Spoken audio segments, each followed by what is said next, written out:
નમસ્કાર. નમસ્કાર. તમારું નામ શું? મારું નામ જિગ્નેશભાઈ મનકુભાઈ કોકણી. જિગ્નેશભાઈ મનકુભાઈ કોકણી. અને તમારું ગામ કયું? કેલવણ. મારું ગામનું નામ કેલવણ. તમારું ગામ કેલવણ. અને તમારો તાલુકો? મારો તાલુકો ડોલવણ. તાલુકો ડોલવણ. અને જિલ્લો? જિલ્લો તાપી. જિલ્લો તાપી. તો જિગ્નેશભાઈ, અત્યારે આપણે તમારા ખેતરમાં ઊભા છે, બરાબર? આ તમારા ભીંડાના ખેતરમાં આપણે અત્યારે અહીંયા ઊભા છે, બરાબર? તો તમે એમને થોડી વાત કરો શરૂઆતથી કે આમાં સમસ્યા શું હતી એમ. આ ભીંડા કર્યા ત્યારના કંઈ ઉભા જ નથી થયા, બે જ રહ્યા ભીંડા. એટલે કે તમે ભીંડા કર્યા, ગ્રોથ થયો જ નહીં? ગ્રોથ જ નથી. ગ્રોથ થયો જ નહીં. હા, પછી એમને તેમ જ બેહી રહ્યા. 45 દિવસ થયા તો છતાં પણ એ 3 થી 4 જ પાંદડા થયા. એટલે કે તમે ભીંડાનો પાક કર્યો ને 45 દિવસ થઈ ગયા પછી પણ ડેવલપમેન્ટ કંઈ થયું જ નહીં, ખાલી 2-3 પાતળાના હતા એટલા જ. જેમ કે તમે મને પેલો ફોટો બતાવ્યો કે આટલું હતું એમ કરીને, બરાબર? આપણે પણ પેલું જોઈએ ને એમ. આ લોક કરો ને ફોનમાં. આ આપણે જોઈએ તો જે તે સમયે ખાલી 45 દિવસ થઈ ગયેલા પણ ભીંડાનો ગ્રોથ કંઈ હતો જ નહીં. 1-2 પાતળીના ભીંડા હતા જે આપણે આમાં અત્યારે જોઈએ. જિગ્નેશભાઈ આ ફોટો ખાલી પાડી મૂકેલો. ઓકે, આ ભીંડાથી ખાલી 45 દિવસના. ઓકે, તો હમણાં જે આપણે તમારા ખેતરમાં ઊભા છે અત્યારે તો આપણને ગ્રોથ પણ સારો એવો જોવા મળે છે, બરાબર? લાગ પણ અત્યારે તમારો સ્ટાર્ટ થઈ ગયો છે. તો એવું તમે શું કર્યું કે તમારા ભીંડા ઉચકાઈ ગયા, તમારો લાગ તમારો સ્ટાર્ટ થઈ ગયો? આ ભીંડા મેં ઓલમોસ્ટ આ ખેડી જ નાખવાનો હતો. હા. પણ મને આ ધનસુખભાઈ મળ્યા એટલે એમણે મને ચેલેન્જ આપી કે આ ભીંડા બનાવી દે. આ આપણા ધનસુખભાઈ તમને એમણે ચેલેન્જ આપી? હા, કે આ ભીંડા જો ની સુધરે તો તમને 900 રૂપિયાની દવા આપી જાઉં છું. મતલબ કે તમે એમને એમ વાત કરી કે જો ભીંડા નહીં સુધરે તમને 50 પૈસા આપી જવા. હા, ઓકે.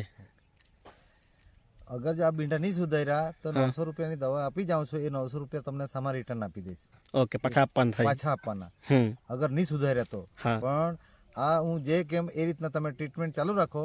તો એ ભાઈએ મેં કીધું એ પ્રમાણે ટ્રીટમેન્ટ ચાલુ રાખી. જેમ કે આજે સ્પ્રે છાંટ્યો તો 2 દિવસ ગેપ રાખી, પછી પાછા એક સ્પ્રે મારો, પછી વચ્ચે પાછા 2 દિવસ ગેપ રાખી, પાછા નાખો. એટલે એમ એક અઠવાડિયામાં 3 વખત છાંટવાની દવા એમને પ્રેરણા કરી અને 3 વખત છાંટ્યું અઠવાડિયામાં. એટલે અઠવાડિયામાં રિઝલ્ટ એમને મળી ગયું, અઠવાડિયામાં જ. સરસ. હવે ધનસુખભાઈ, તમને મારો એક પ્રશ્ન છે કે તમને આ ભાઈની મુલાકાત કેમ થઈ? હું મારો વિડીયો ચાલતા હતા તો એક ભાઈએ આ ગામના વ્યક્તિ, એટલે કે યુટ્યુબ પર તમારો વિડીયો છે જ, એટલે કોઈ વ્યક્તિએ જોયો અને તમને કોન્ટેક્ટ કર્યો. હા, પછી તો એ વિડીયો જોવા વાળા વ્યક્તિ બોલાય અને એ લોકોને સાથે હું રિટર્ન જતો હતો. તેમાં જિગ્નેશભાઈ રસ્તામાં ઊભા હતા કે કોઈક ભીંડાવાળો ભાઈ આવેલો છે તો એને હું મુલાકાત કરો એમ કરી રસ્તે ઊભેલા હતા. તો એ ભાઈએ મને ઊભો રાખીને રોક્યો. તો આ ભીંડા સુધરે કે નહીં સુધરે એમ પૂછ્યું. તો મેં જસ્ટ એમને કીધું કે મને ખેતરમાં જોવા જવા દો. એટલે મેં ખેતરમાં જોવા આવ્યો અને મને લાગ્યું કે આ ભીંડા તો એકદમ સુધરી જાય એવા છે અને પોષક તત્વ જ નથી મળ્યું. એટલા માટે મેં વળી એમને આખું ફરતે ભીંડા જોયા ને પછી એમને કીધું કે આ ભીંડા સુધરી જાય એમ. અને એને ટ્રીટમેન્ટ આ રીતના ચાલુ રાખવા કીધી ને ભાઈ મેં કીધું એટલું ફોલો કર્યું તો આજે એનું પરિણામ સરસ આવેલું છે. બરાબર. મતલબ કે તમે નહીં મળતે તો ભાઈ આજે આ ભીંડા ખેડી નાખવાના હતા. ટ્રેક્ટર આવે, એનું ટ્રેક્ટર પોતાનું ટ્રેક્ટર છે, એ આવે એટલી જ વાર હતો, એ ખેડવાના જ હતા. બરાબર. મતલબ કે તમે તો એના માટે ભગવાન મહિના એવું કહેવાય, અચાનક સરપ્રાઈઝ, બરાબર ને? કે જે ભાઈ ભીંડા કાઢી નાખવાના હતા ને તમે એકદમ અચાનકમાં મળી ગયા કે તમને એક વ્યક્તિનો ફોન આવ્યો ઓનલાઈન વિડીયો જોઈને ને તમે અહીંયા આવ્યા ને પછી કોઈ ભાઈએ વાત કરી કે ભાઈ કોઈ ભીંડાની દવા આપવા માટે કોઈ ભાઈ આવ્યા છે ને પછી તમે અહીંયા આવી ગયા, બરાબર ને? તો જિજ્ઞેશભાઈ, અત્યારે તમારું ઉત્પાદન કેટલું આવે અત્યારે એમ? સારું, હવે હાલમાં આ પહેલી વાર તોડ્યા ત્યારે થોડાક ઓછા નીકળ્યા, બાકી આજે જે તોડ્યા ને એમાં 30 કિલો જેવા નીકળ્યા ભીંડા. એટલે કે 1.5 મણ. એટલે કે જે ખેતર પર તમને ઉમ્મીદ પણ નહીં હતી, કશું નહીં. જે આપણે ધનસુખભાઈ વાત કરી કે ધનસુખભાઈ તમને નહીં મળતે તમે ટ્રેક્ટરમાં ને ખેતર પૂરું કરી દેવાના હતા, ખરી નાખવાના હતા, બરાબર ને? મતલબ કે તમે જે આ ખેતરમાં તમે કાઢી નાખવાના હતા, તો ધનસુખભાઈએ તમને માહિતી આપી ને તમે એમણે કીધું, તમે ફોલો કર્યું ને આજે તમારા ભીંડા પણ જીવી ગયા ને અત્યારે 30 કિલોનું ઉત્પાદન તમારું હમણાં આવ્યું છે, બરાબર ને? તો હમણાં તો તમારી ફૂટ પણ સારી દેખાતી છે, બરાબર ને? જે આપણે જોયું પહેલાં 45 દિવસમાં આમાં કંઈ હતું જ નહીં ડેવલપમેન્ટ, ખાલી 2-3 પાત્રા હતા. અત્યારે તો આપણને બહુ સારું જોવા મળે છે. તો ધનસુખભાઈ ટોટલ આમાં આપણા કેટલા થયા સ્પ્રે? આમ ટોટલ સ્પ્રે પહેલા તો 3 અપાવેલા, એના પછી બીજા 3 આપ્યા, એટલે 6 સ્પ્રે થયેલા છે. 6 સ્પ્રે થયા અને આપણને નવું પરિણામ મળી ગયું. તો આમાં દવા આપણે કઈ યુઝ કરેલી? દવા જેમ કે બાયો 99 અને સ્ટીમરીજ, ઓકે, આ બેનો એમને દવાનો છંટકાવ કરવા કીધો હતો. આ છે આપણું સ્ટીમરીજ અને આ છે આપણું બાયો 99, જે તમે જિજ્ઞેશભાઈને માહિતી આપી ને એમણે પ્રોડક્ટ વાપરી.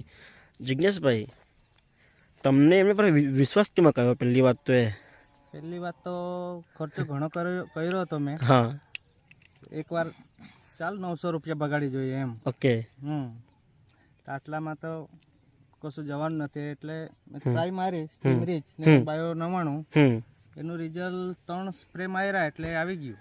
એટલે કે તમને વિશ્વાસ તો હતો જ નહીં. વિશ્વાસ પણ તમને ધનસુખભાઈ વાત કે ભાઈ ખાલી 900 રૂપિયાનું જ છે, વિચાર કે આટલો બધો ખર્ચો થઈ જ ગયો છે, તો આ બી એક ટ્રાય કરી લો એમ. છેલ્લી ટ્રાય મારી લીધી તો એમાં ભીંડા થયા. એટલે કે 3 વાર આપણા સ્પ્રે થયા તમને પરિણામ સારું આવી ગયું.